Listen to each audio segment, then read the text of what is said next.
வணக்கம் என்னோட பேர் Muthu Solappan welcome to Groww Tamil YouTube channel so இந்த சேனலில் வந்து பார்த்தீங்கன்னா வாரத்துக்கு உங்களுக்கு 2லேருந்து 3 வீடியோ வரைக்கும் ஷேர் மார்க்கெட் பற்றின இன்ஃபர்மேஷனல் வீடியோ அதாவது உங்களுக்கு வந்து எஜுகேஷன் வீடியோ வந்து நாங்கள் ப்ரொவைட் பண்ணிகிட்ருக்கோம் அண்ட் இது வந்து டிப்ஸ் கொடுக்கறதுக்காக இல்லை இது ஃபுல் அண்ட் ஃபுல் வந்து ஜஸ்ட் உங்களை எஜுகேட் பண்ணுறதுக்காக தான் ஸோ அதை பேஸ் பண்ணி நீங்கள் உங்களோட டிசிஷன்ஸ் வந்து எடுத்துக்கலாம் ஸோ இன்றைக்கி வாங்க வீடியோக்குள்ளே போகலாம்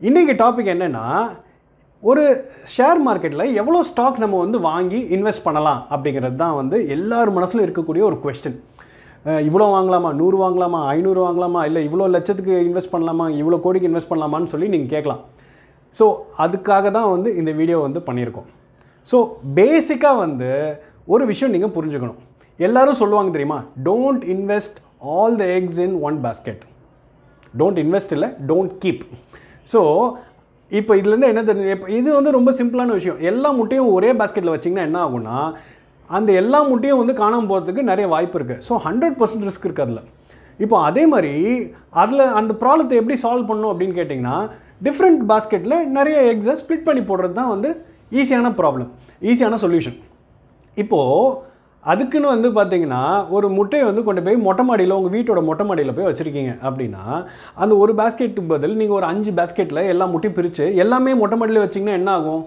அதுவும் யூஸ் இல்லை ஏன்னா என்ன தான் நீங்கள் பிரித்து வச்சாலும் எல்லாம் வந்து ஒரே மொட்டை மாடியில் தான் போய் இருக்குது அப்படி இருக்கையில் அதனால யூஸ் இல்லை ஸோ என்ன பண்ணணும்னா ஃபஸ்ட்டு ரிஸ்க்கை ஸ்ப்ரெட் பண்ணணும் அதுக்கு என்ன பண்ணணும் டைவர்சிஃபை பண்ணணும் அண்ட் எப்படி டைவர்சிஃபை பண்ணணும் அப்படின்னு கேட்டிங்கன்னா கோரிலேஷனே இல்லாத ஒரு சில விஷயங்களில் நம்ம வந்து இன்வெஸ்ட் பண்ணணும் என்னடா அது கோரிலேஷன் இல்லாதது அப்படின்னு சொல்கிறேன்னு கேட்டிங்கன்னா இப்போ ஃபார் எக்ஸாம்பிள் ஒரு ஐடி இண்டஸ்ட்ரி எடுத்துக்கோங்க நீங்கள் ஐடி இண்டஸ்ட்ரியில் நீங்கள் டைவர்சிஃபைடாக நீங்கள் போட்டு வச்சுருக்கீங்கன்னு வச்சுக்கோங்களேன் நான் வந்து டிசிஎஸ் ஸ்டாக்கில் நான் இன்வெஸ்ட் பண்ணியிருக்கேன் இன்னொன்றில் இன்ஃபோசிஸ் ஸ்டாக்லேயும் நான் வந்து இன்வெஸ்ட் பண்ணியிருக்கேன் அப்படிங்கும்போது நீங்கள் அதை வந்து டைவர்சிஃபிகேஷன் கிடையாது ஏன்னா எல்லாம் ஒரே இண்டஸ்ட்ரியில் தான் வந்து போட்டு வச்சுருக்கீங்க நாளைக்கு ஐடி இண்டஸ்ட்ரி அடி வாங்குச்சு அப்படின்னா டிசிஎஸும் இறங்கும் இன்ஃபோசிஸும் இறங்கும் கரெக்டுங்களா ஸோ அது வந்து ப்ராப்பர் டைவர்சிஃபிகேஷன் கிடையாது அது வந்து கோரிலேஷனாக நம்ம போட்டிருக்கோம் ஸோ கோரிலேஷனே இல்லாமல் நம்ம போடணும் ஸோ கோரிலேஷனே இல்லாமல் போடுறதுனா என்னென்னா உங்களுக்கு இன்னும் சிம்பிளாக புரியுற மாதிரி சொல்லணும்னா ஃபார் எக்ஸாம்பிள் நீங்கள் வந்து இப்போ ஷேர் மார்க்கெட்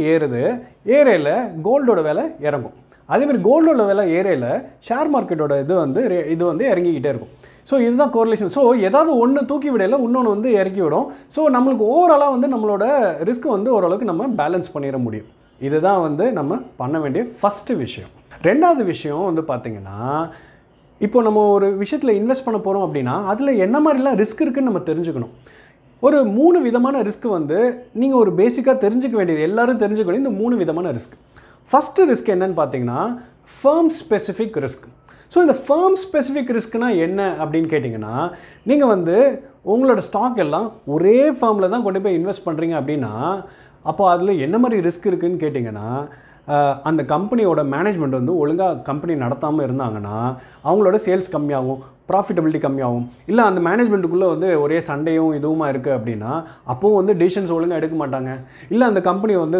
காம்படிஷனோட ரொம்ப கம்பீட் பண்ணாமல் ரொம்ப ஸ்லோவாக போயிட்டுருக்காங்க அப்படின்னா அப்போ காம்படிஷன் ஜாஸ்தியாக வரல இவங்களோட இது என்ன ஆகும் ப்ராஃபிட்டபிலிட்டி கம்மியாகும் ஸோ இதெல்லாம் இந்த மாதிரி நிறைய விஷயங்கள்னால ஒரு மேனேஜ்மெண்ட் பண்ணக்கூடிய டிசிஷன்ஸ்னால அந்த ஸ்டாக்கோட ப்ரைஸே இறங்குறதுக்கு வாய்ப்பு இருக்குது அப்படி இறங்குச்சுன்னா உங்களுக்கு நிறைய ரிஸ்க் ஏன்னா நீங்கள் எல்லாத்தையும் கொண்டு போய் அந்த ஒரு கம்பெனியில் தானே போட்டிருக்கீங்க இது ஒன்று ரெண்டாவது வந்து பார்த்திங்கன்னா இண்டஸ்ட்ரி ஆர் செக்டர் ஸ்பெசிஃபிக் ரிஸ்க்குன்னு சொல்லலாம் ஸோ இது என்ன அப்படின்னு கேட்டிங்கன்னா ஆல்ரெடி உங்கள்கிட்ட சொன்ன மாதிரி உங்களோட எல்லா ஸ்டாக்கையும் நீங்கள் டைவர்சிஃபை பண்ணி போட்டிருப்பீங்க ஆனால் எல்லாம் ஒரே இண்டஸ்ட்ரியில் இருக்குதுன்னு வச்சுக்கோங்களேன் அப்போது ரிஸ்க் வந்து ரொம்ப ஜாஸ்தி உங்களோட ஸ்டாக் எல்லாம் வந்து பார்த்திங்கன்னா மொத்த ஸ்டாக்கும் வந்து ஒரு ஃபார்மா செக்டரில் போட்டு வச்சிட்டிங்க அப்படின்னா என்ன ஆகும்னா ஃபார்மா செக்டரில் ஒரு 10 டிஃப்ரெண்ட் கம்பெனியில் நீங்கள் ஸ்ப்ளிட் பண்ணி போட்டிங்க நாளைக்கு வந்து ஃபார்மா செக்டரில் ஏதோ ஒரு ப்ராப்ளம் வருது ஒரு அந்த ஃபார்மா செக்டரில் அப்படி ஒரு ப்ராப்ளம் வரையில அந்த மொத்த இண்டஸ்ட்ரி அடிவாங்கல அப்போ எல்லா ஸ்டாக்கும் தானே இறங்கும் அப்போ அது பெரிய ரிஸ்க் ஆச்சு உங்களுக்கு ஸோ இந்த மாதிரி ரிஸ்க்லாம் வந்து நம்ம வந்து ஓரளவுக்கு வந்து கண்ட்ரோல் பண்ணணும் அப்புறம் மூணாவது வந்து பார்த்திங்கன்னா market specific risk so market risk என்னன்னு கேட்டிங்கன்னா ஒரு மார்க்கெட் வந்து இப்போ பார்த்தீங்கன்னா ஒரு கண்ட்ரியில் வந்து ஒரு இன்ஃப்ளேஷன் வந்து ரொம்ப ஜாஸ்தி ஆகிட்டே போகுது அப்படின்னா அதை பற்றி ஒரு நியூஸ் வருது தப்பான நியூஸ் வருதுன்னா அது மார்க்கெட்டை அடி வாங்கும் அதே மாதிரி ஒரு என்ன சொல்கிறது ரேட் ஆஃப் இன்ட்ரெஸ்ட் பற்றி நிறையா பேசுகிறாங்க அப்படின்னா நியூஸ் அடிக்கடி வருது ரொம்ப எஃபெக்ட் ஆகிற மாதிரி நியூஸ் வருது அப்படின்னா அப்போ அதுவும் வந்து மார்க்கெட்டை புல் டவுன் பண்ணிடும் அப்போ வந்து ஓவரால் மார்க்கெட்டில் இருக்கிற எல்லா ஸ்டாக்குமே வந்து கம்மியாக தான் ஆகும். ஸோ அப்படி இருக்கல இந்த மாதிரி ஒரு ரிஸ்க்கும் வந்து வரதுக்கு வாய்ப்பு இருக்குது. ஸோ இந்த 3 ரிஸ்க்கு நான் இப்போ உங்களுக்கு சொல்லியிருக்கேன். இந்த 3 ரிஸ்க்குக்கு என்ன சொல்யூஷன் கேட்டிங்கன்னா, ஃபஸ்ட்டு 2 ரிஸ்க்குக்கு ரொம்ப ஈஸியான சொல்யூஷன் இருக்குது. அதுதான் வந்து டைவர்சிஃபிகேஷன்.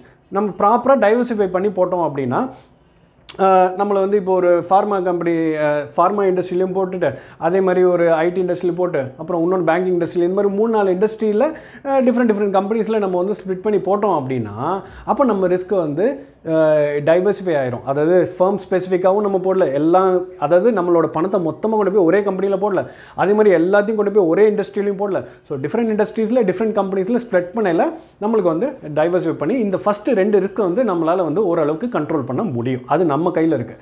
பட் இதே மார்க்கெட் ரிஸ்க்கு கேட்டிங்கன்னா அது நம்ம கையிலே கிடையாது. ஏன்னா ஒரு கண்ட்ரிக்கு ஒரு 2 கண்ட்ரிக்கு நடுவில் வார் வருது, இல்லை ஒரு பொலிட்டிக்கல் இன்ஸ்டெபிலிட்டி வருது, அடிக்கடி கவர்மெண்ட் சேஞ்ச் ஆகிட்டு இருக்கு, அந்த ஃபுல் 5 இயர்ஸ் வந்து பிரைம் மினிஸ்டர் இல்லை, அவங்க எவ்ரி இயர் சேஞ்ச் ஆகிட்டே இருக்குன்னா, ஸோ இந்த பாலிசிஸ் எல்லாமே இந்த மாதிரிலாம் ப்ராப்ளம் வரையில இதெல்லாம் நம்ம கண்ட்ரோலே கிடையாது. நம்ம போய் ஒரு வாரம் நிப்பாட்ட முடியாது, ஒரு இது என்ன சொல்கிறது, ஒரு கவர்மெண்ட் சேஞ்ச் ஆகிட்டே இருக்குது, நம்மளால் நிப்பாட்ட முடியாது. ஸோ அந்த மாதிரி ரிஸ்க் வந்து வந்துச்சுன்னா நம்மளால் எதுவும் பண்ண முடியாது. பட் அந்த மாதிரி ஒன்று நடக்கிறதுக்கு வாய்ப்பு இருக்குன்னு நம்ம தெரிஞ்சுக்கணும். ஸோ அதை பெருசாக கண்ட்ரோல் பண்ண முடியாது. ஓகேங்களா? ஸோ இதுக்கு அடுத்தது வந்து பார்த்திங்கன்னா, இது இப்போது வேறு இது வந்து இதெல்லாம் என்னன்னு சொல்லிட்டேன். இப்போ இன்னொரு டைப்பில் இன்னொரு ஆங்கிள் இருந்து பார்க்கணும் அப்படின்னா, உங்களுக்கு எல்லாருக்கும் தெரிஞ்சிருக்கும், வாரன் பஃபெட், சார்லி முஞ்சர், இவங்களாம் வந்து வேர்ல்டு ஃபேமஸ் வந்து இந்த ஸ்டாக் மார்க்கெட்டில் இன்வெஸ்ட் பண்ணக்கூடிய ஆட்கள். இவங்க என்ன சொல்லியிருக்காங்கன்னா, இவங்களாம் வந்து டைவர்சிஃபிகேஷனுக்கு அகெயின்ஸ்டாக இருந்திருக்காங்க. இவங்கெல்லாம் டைவர்சிஃபை பண்ணக்கூடாது அப்படின்னு. பட் ஏன் அப்படி சொல்கிறாங்க அப்படின்னு கேட்டிங்கன்னா, அவங்களுக்கு வந்து பார்த்திங்கன்னா எல்லாத்தையும் நீங்கள் போய் மொத்தமாக டைவர்சிஃபை பண்ணிட்டீங்கன்னா, நாளைக்கு சரி ஒரு நம்மளோட கான்செப்ட் என்ன, ஒரு 10 ஸ்டாக்கில் வந்து 10 டிஃப்ரெண்ட் கம்பெனிஸில் இன்வெஸ்ட் பண்ணியிருக்கோம், டிஃப்ரெண்ட் இண்டஸ்ட்ரீஸில். அப்படி இருக்கையில் என்னென்னா ஒரு 5 ஸ்டாக் வந்து நல்லா பெர்ஃபார்ம் பண்ணோம், அதாவது நல்ல பாசிட்டிவ் க்ரோத்தில் இருக்கும், ஒரு 2-3 வந்து மீடியமாக இருக்கும், மிச்ச ஸ்டாக் வந்து மைனஸில் போயிட்டுருக்கும். ஓவராலாக நெட்டாக பார்த்தீங்கன்னா நம்மளுக்கு வந்து ஓவராலாக வந்து ப்ராஃபிட்டில் இருக்கும். பட் இவங்க என்ன சொல்கிறாங்க, நீங்கள் ரொம்ப ஓவராக டைவர்சிஃபை பண்ணிட்டீங்க அப்படின்னா, அப்போ நாளைக்கு வந்து இந்த ஸ்டாக் வந்து ஒரு ஸ்டாக் நல்லா பெர்ஃபார்ம் பண்ணிட்டு இருக்க ஸ்டாக்கில் உங்களோட இன்வெஸ்ட்மெண்ட் ரொம்ப கம்மியாக இருக்குது, உங்களோட இன்வெஸ்ட்மெண்ட் எல்லாம் டைவர்சிஃபை பண்ணி மற்ற ஸ்டாக்கில் இருக்குது அப்படின்னா, அப்போ உங்களால் வந்து அந்த ஸ்டாக் நிறைய ஏறுனா கூட உங்களால் அதை வந்து அதோட பெனிஃபிட்டை உங்களால் அனுபவிக்க முடியாது. ஸோ அதனால் வந்து அவங்களாம் வந்து அதுக்கு அகெயின்ஸ்டாக இருக்காங்க. இன்னொரு ஒரு பெரிய வேர்ல்ட் ஃபேமஸ் வந்து ஒரு ஹெட்ஜ் ஃபண்ட் மேனேஜர் இருக்கார் இல்லையா, பீட்டர் லிஞ்ச் அப்படின்னு சொல்லிட்டு, அவர் என்ன சொல்கிறாருன்னா, அவரும் வந்து பார்த்திங்கன்னா டைவர்சிஃபிகேஷன் வந்து don't do it just for the sake of diversification சொல்கிறார். அது ஒரு எக்ஸாம்பிளோட அருமையாக சொல்கிறார். என்னென்னா, ஒரு சூப்பர் மார்க்கெட்டில் போய் ஒரு கான்டெஸ்ட் வைக்கிறாங்க, நீங்கள் வந்து பாஸ்கெட்டில் போய் அந்த பாஸ்கெட்டில் போயிட்டு என்னென்னலாம் சீக்கிரம் அள்ளி போட்டுட்டு வந்து வாங்கிட்டு வர முடியுமோ அவங்க தான் வந்து அந்த கான்டெஸ்ட்டில் வின்னர் அப்படின்னாங்கன்னா, நீங்கள் போய் என்ன பண்ணுவீங்க, எவ்வளோ குயிக்காக என்னென்ன அதில் போட்டு ஃபில் பண்ணி எடுத்துகிட்டு வர முடியுமோ எல்லாத்தையும் போட்டு ஃபில் பண்ணி எடுத்து வந்துடுவீங்க. கடைசியில் வந்து வின்னர் வாங்கினா கூட, நீங்கள் வின்னராக ஆகிட்டா கூட வீட்டுக்கு வந்து பார்க்கல, அதில் முக்காசி ஐட்டம் உங்களுக்கு தேவையில்லாத பொருளும் அண்ட் கண்ணாப்னா நிறைய ரேட் அதிகமாக இருக்கிற பொருளும் தான் வந்து வாங்கிட்டு வந்திருப்பீங்க. ஸோ அவர் சொல்ல வர்றது என்னென்னா, சும்மா அதை டைவர்சிஃபை பண்ணணுங்கிறதுக்காக போய் பண்ணாதீங்க. நிஜமாகவே உங்களுக்கு வந்து அந்த ஸ்டாக் மேலே இல்லை அந்த இண்டஸ்ட்ரி மேலே உங்களுக்கு ஒரு ஈர்ப்பு இருக்கணும். அப்படி அந்த ஒரு ஈர்ப்பு இருந்தால் தான் வந்து நீங்கள் அந்த ஸ்டாக் மேலே இன்வெஸ்ட் பண்ணணும். சும்மா வந்து எல்லோரும் டைவர்சிஃபை பண்ண சொல்கிறாங்க, அதனால் நானும் ஃபுல்லாக டைவர்சிஃபை பண்ணுவேன்னு சொல்லிட்டு பண்ணாதீங்கிறது அவரோட ஒரு இது. ஸோ இப்போ உங்களுக்கு வந்து ஒரு ஸ்டாக் போர்ட்ஃபோலியோ வந்து நீங்கள் க்ரியேட் பண்ணல, டைவர்சிஃபை பண்ணல, என்னெல்லாம் ப்ளஸ் இருக்குது என்னெல்லாம் மைனஸ் இருக்குதுன்னு உங்களுக்கு சொல்லியிருக்கேன். ஸோ இதை பேஸ் பண்ணி தான் நீங்கள் உங்களோட இன்வெஸ்ட்மெண்ட் டிசிஷன்ஸை எடுக்கணும். ஸோ இப்போ கம்மிங் பேக் டு இது ஒரிஜினல் கொஸ்டின், அப்போ எவ்வளோ ஸ்டாக்கில் இன்வெஸ்ட் பண்ணணும்னு திருப்பி கேட்டால் அதுக்கு வந்து கரெக்டான ஆன்சரே கிடையாதுங்க. இவ்வளோ தான் நீங்கள் பண்ணணும் அப்படின்னு நான் சொல்ல மாட்டேன். பட் ஒரு சில விஷயங்கள் நீங்கள் ஞாபகத்தில் வச்சுக்கணும். அது என்னன்னு பார்த்தீங்கன்னா, ஃபஸ்ட்டு வந்து ஸ்டாக் மார்க்கெட்டில் இன்வெஸ்ட் பண்ணுறது வந்து ஒரு ஃபுல் டைம் ஜாப், ஒரு ஃபுல் டைம் ஆக்டிவிட்டின்னு கூட சொல்லலாம். அதாவது ஒரு கம்பெனியில் நீங்கள் இன்வெஸ்ட் பண்ணுறீங்கன்னா அந்த கம்பெனி பற்றின பேசிக்கான இன்ஃபர்மேஷன் தெரிஞ்சிடணும். அந்த கம்பெனி எங்கே இருக்காங்க, என்ன பண்ணுறாங்க, என்ன மாதிரி பொருள் விற்கிறாங்க, அவங்க வந்து நல்ல மார்க்கெட்டில் நல்ல நேம் வச்சுருக்காங்களா, இந்த பேசிக் இன்ஃபர்மேஷனாக தெரிஞ்சிடணும். இப்போ அதே கம்பெனியில் நீங்கள் நிறைய பணம் இன்வெஸ்ட் பண்ணுறீங்க அப்படின்னா, அப்போ அந்த நிறைய பணம் இன்வெஸ்ட் பண்ணல, அப்போ நீங்கள் நிறைய டைம் அந்த கம்பெனிக்காக நீங்கள் ஸ்பெண்ட் பண்ணணும். அதாவது அந்த கம்பெனி வந்து லாஸ்ட் 5 வருஷமாக சேல்ஸ் எப்படி இருந்திருக்கு, ப்ராஃபிட் எப்படி இருந்திருக்கு, அவங்க எக்ஸ்பென்சஸ்லாம் குறைச்சிருக்காங்களா, அவங்க காம்படிஷனோட அவங்க வந்து நம்பர் 1 ஸ்பாட்டில் இருக்காங்களா, இல்லை எப்படி காம்படிஷனுக்கு எப்படி டீல் பண்ணிகிட்டு இருக்காங்க, இதெல்லாம் தெரிஞ்சு வச்சுக்கணும். அவங்கள பற்றின நியூஸ் என்னென்ன வருது, மீடியாவில் என்ன வருது, நியூஸ் பேப்பரில் என்ன வருது, இதெல்லாம் நம்ம ரொம்ப கண்ணுங்கருத்தமாக போய் பார்த்துக்கினா தான் வந்து நம்மளுக்கு வந்து பார்த்தீங்கன்னா அந்த இன்வெஸ்ட்மெண்ட் பற்றி நம்ம வந்து ப்ராப்பரான ஒரு டிசிஷன் எடுக்க முடியும். ரெண்டாவது வந்து பார்த்தீங்கன்னா இப்போ நீங்கள் வந்து ஃபார் எக்ஸாம்பிள் நான் டைவர்சிஃபை பண்ணணும்னு சொல்கிறேன். பட் டைவர்சிஃபை பண்ணும்போது உங்களுக்கு இன்னொரு ஆப்ஷன், அதாவது நிறைய பேர் வந்து வெறும் ஷேர் மார்க்கெட்டில் தான் போட்டிருப்பாங்கன்னு சொல்ல முடியாது. அவங்க பணத்தை வந்து கோல்டில் இன்வெஸ்ட் பண்ணியிருப்பாங்க, அவங்க பணத்தை வந்து டெட் ஃபண்ட்ஸில் இன்வெஸ்ட் பண்ணியிருப்பாங்க, ஷேர்லேயும் இன்வெஸ்ட் பண்ணியிருப்பாங்க. ஸோ ஆல்ரெடி நீங்கள் உங்களோட பணத்தை மேலோட்டமாக வந்து பார்த்தீங்கன்னா டிஃப்ரெண்ட் செக்மெண்ட்ஸ் ஆஃப் இன்வெஸ்ட்மெண்ட்டில் நீங்கள் வந்து டைவர்சிஃபை பண்ணியிருக்கல. அப்போ ஷேர் மார்க்கெட்டில் வரல திருப்பி நீங்கள் ரொம்ப அதுலேயும் போய் பெருசாக டைவர்சிஃபை பண்ணியிருக்கோம். ஓரளவுக்கு லிமிட்டடாக கால்குலேட்டடாக நீங்கள் வந்து டைவர்சிஃபை பண்ணணும். மூணாவது வந்து பார்த்தீங்கன்னா எந்த அளவுக்கு நீங்கள் ரிஸ்க் எடுக்கலாம் அப்படின்னு பார்த்தீங்கன்னா, இப்போ ஃபார் எக்ஸாம்பிள் நீங்கள் வந்து ஆல்மோஸ்ட் உங்கள் கெரியர் வந்து முடிய போகுது, ஒரு 50 வயசு ஆகிடுச்சு, நீங்கள் வந்து இப்போ ரிட்டையர் ஆக போகிறீங்க அப்படின்னா இந்த டைமில் வந்து உங்களோட மெயின் கோலே என்னவாக இருக்கணும்னா உங்களோட கேபிட்டலை வந்து நீங்கள் ப்ரிசர்வ் பண்ணிக்கணும். உங்கள் முதலுக்கே வந்து மோசமாகிடக்கூடாது.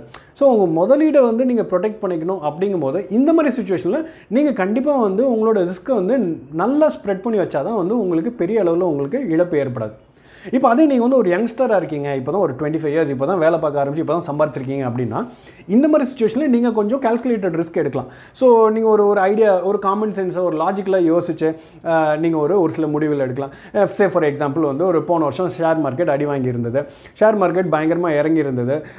அப்போ வந்து நீங்கள் பேசிக்கலி ஒரு ஃபார்மா கம்பெனிஸில் ஸ்டாக்ஸில் வந்து இன்வெஸ்ட் பண்ணியிருந்தீங்க அப்படின்னா நாளைக்கு வந்து ஒரு கான்செப்ட், இது வந்து ஒரு ஐடியா நான் சொல்கிறேன். நாளைக்கு வந்து எப்படி இருந்தாலும் ஒரு மருந்து கண்டுபிடிப்பாங்க.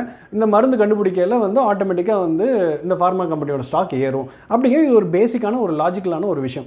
ஸோ இதை நம்ம வந்து புரிஞ்சுக்கிட்டு இதை ஒரு ஐடியா, இந்த ஐடியாவை வந்து கொஞ்சம் அனலைஸ் பண்ணிவிட்டு ஓகே இது ஓரளவு கரெக்டாக இருக்குது அப்படின்னா நம்ம இதில் ரிஸ்க் எடுக்கலாம். பெருசாக நம்ம வந்து இழந்துட மாட்டோம். ஏன்னா நம்மளுக்கு ஸ்டில் அப்படியே எழுந்தால் கூட நம்மளுக்கு இன்னும் லாங் வே டு கோ நம்ம கெரியருக்கு. ஸோ நம்மளால் வந்து திரும்ப வந்து மீண்டு வந்துட முடியும். ஸோ ஒரு நல்ல ஐடியா எடுத்துக்கிட்டு நம்ம அதில் வந்து இன்வெஸ்ட் பண்ணுறது வந்து தப்பு இல்லை, நீங்கள் யங்ஸ்டராக இருந்தீங்க அப்படின்னா. அண்ட் நாலாவதாக நான் முக்கியமாக சொல்லணும்னு நினச்சது வந்து பார்த்திங்கன்னா, ஒரு இண்டஸ்ட்ரி பற்றி உங்களுக்கு புரியல அப்படின்னு வச்சுக்கோங்களேன். எனக்கு வந்து இப்போ பேங்கிங் செக்டர் பற்றி எனக்கு புரியல அப்படின்னா எல்லாரும் பேங்கிங் நல்லா போடுன்னு சொல்கிறதுக்காக நம்ம போய் அதில் போய் இன்வெஸ்ட் பண்ண முடியாது. ஏன்னா நம்மளுக்கு அந்த செக்டரே புரியல, அந்த செக்டரே புரிஞ்சுக்க முடியல, அந்த சிஸ்டம் எப்படி ஒர்க் ஆகுதுன்னே தெரியல. அப்படிங்கும் போது நம்ம போய் அந்த சிஸ்டத்தில் போய் இன்வெஸ்ட் பண்ணலாமா? பண்ணவே கூடாது. ஸோ நம்மளுக்கு ஒரு இண்டஸ்ட்ரி பற்றி நம்மளால் புரிஞ்சுக்க முடியல, இல்லை ஒரு கம்பெனி பற்றி அவங்க எப்படி ஆப்ரேட் பண்ணுறாங்கன்னு புரிஞ்சுக்க முடியல. ஆனால் மார்க்கெட்டில் எல்லாரும் அந்த கம்பெனி நல்லா போகுதுன்னு சொன்னாலுமே நிஜமாகவே நல்லா கூட போயிருக்கலாம். இருந்தாலுமே நம்மளுக்கு அதை பற்றி தெரியல, அதை பற்றி புரியல அப்படின்னா அதில் கண்டிப்பாக நம்ம முதலீடு பண்ணக்கூடாது. ஓகேங்களா? ஸோ இந்த 4 விஷயத்தை வச்சுட்டு இந்த வீடியோவை கன்க்ளூட் பண்ணலாம். இந்த வீடியோவை எப்படி கன்க்ளூட் பண்ணலாம் அப்படின்னு கேட்டிங்கன்னா, எவ்வளோ ஸ்டாக் வாங்கணும்னு கேட்டிங்கன்னா இட் டிபெண்ட்ஸ். இது வந்து ஒரு எஜுகேஷனல் பர்பஸ்க்காக கொடுக்குறது. நான் சொன்ன இந்த ரிஸ்க்கு என்ன மாதிரி ப்ரோஸ் அண்ட் கான்ஸ் எல்லாம் தெரிஞ்சுக்கிட்டு என்ன மாதிரி டைப் ஆஃப் இன்வெஸ்ட்மெண்ட்ஸ்லாம் பண்ணலாம், எப்படி டைவர்சிஃபை பண்ணலாங்கிறத இது ஓரளவுக்கு நீங்கள் இது ஒரு பெஞ்ச்மார்க் வீடியோ மாதிரி வச்சு நீங்கள் இதுலேருந்து நீங்கள் புரிஞ்சுக்கிட்டு நீங்கள் உங்கள் டிசிஷன்ஸை எடுக்கணும். இது நீங்கள் டிசிஷன்ஸை எடுத்து ஸ்லோ அண்ட் ஸ்டடியாக நீங்கள் க்ரோ பண்ணணும் உங்களோட இன்வெஸ்ட்மெண்ட்ஸை. அண்ட் முக்கியமாக வந்து ஒரு நல்ல ஐடியா எடுத்துக்கோங்க. அந்த ஐடியாவுக்கு ஒரு வேலிடேட் பண்ணுங்கள், லாஜிக்கலாக அது வந்து ஒர்க் அவுட் ஆகுமான்னு. அதை தெரிஞ்சுக்கிட்டு அந்த ஐடியா பேஸ் பண்ணி கூட நீங்கள் இன்வெஸ்ட் பண்ணலாம். So hope you like this video. இந்த வீடியோ உங்களுக்கு பிடிச்சிருக்குன்னா லைக் பண்ணுங்கள், ஷேர் பண்ணுங்கள், கீழே இருக்கிற கமெண்ட் பாக்ஸில் கமெண்ட் பண்ணுங்கள், மறக்காமல் சப்ஸ்கிரைப் பண்ணுங்கள். அதை விட முக்கியம் பெல் பட்டனை கிளிக் பண்ணுங்கள். ஸோ தட் உங்களுக்கு உடனுக்குடன் நோட்டிஃபிகேஷன்ஸ் வந்துடும். ஏன்னா வாரத்துக்கு 2லேருந்து 3 வீடியோ நம்ம இந்த சேனலில் போட்டுட்ருக்கோம். அண்ட் மறுபடியும் நான் என்ன ஸ்ட்ரெஸ் பண்ணுறேன்னா, இந்த வீடியோஸ் எல்லாமே வந்து ஜஸ்ட் ஒரு எஜுகேஷன் பர்பஸ்க்கு மட்டும்தான். இது நாங்கள் வந்து டிப்ஸ் எதுவும் கொடுக்கல, இதில் போய் போடுங்கன்னு எந்த விதமான டிப்ஸும் நாங்கள் கொடுக்கல. ஸோ நீங்கள் இதை பார்த்து புரிஞ்சுக்கிட்டு ஒரு இன்ஃபார்ம்டு டிசிஷன்ஸ் எடுக்கணுங்கிறது தான் வந்து எங்களோட motive. Hope you like this video. நன்றி, வணக்கம். என்னோட பேர் முத்து சோலேப்பன். Thank you.